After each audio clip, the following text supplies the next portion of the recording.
De son côté, Patrick Mouyaya, porte-parole du gouvernement congolais, a rassuré la population congolaise de la détermination de Kinshasa à combattre l'ennemi et à ramener la paix dans la partie est du pays. Pour ses membres de l'équipe Samalou Kondé, le gouvernement continue à ne ménager aucun effort pour pousser l'ennemi dans son dernier retranchement afin d'imposer la paix durable et restaurer l'autorité de l'État dans les zones à conflit. Il est important que nous tous, nous sachions dire merci pour ceux qui ne sommeillent pas pour nous protéger. Dieu seul sait si l'armée n'existait pas, dans quel état le pays serait aujourd'hui. Vous n'allez pas nous dire qu'en une année, tout ce que l'état de siège a apporté est négatif. Parce qu'ici, nous sommes dans une forme de dualité où ça dépend de votre angle de perception. Nous avions un tableau de départ, le général vous a dit tout à l'heure, où il y avait des localités entières qui étaient occupées, où il y avait des routes entières qui étaient coupées,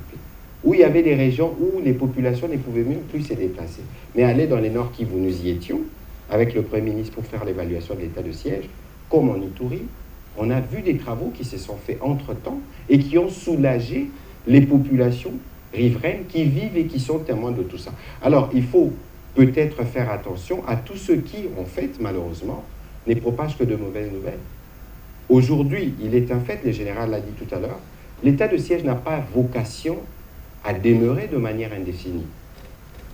Nous avions des objectifs d'État que nous évaluons, et d'ailleurs, pour ça, le président de la République veut un processus participatif, parce que nous pensons que pour arriver à la paix dans nos provinces de l'Est, les militaires ont leur rôle, les médias ont leur rôle, la société civile a son rôle. C'est pour ça que le président a lancé cette idée de forme de table ronde au terme d'une réunion où le Premier ministre, s'il vous plaît, a présenté les rapports de mission qui étaient initialement destinés au président de la République, mais le président de la République a voulu que tous les députés, sénateurs des provinces concernées puissent participer à cette réunion.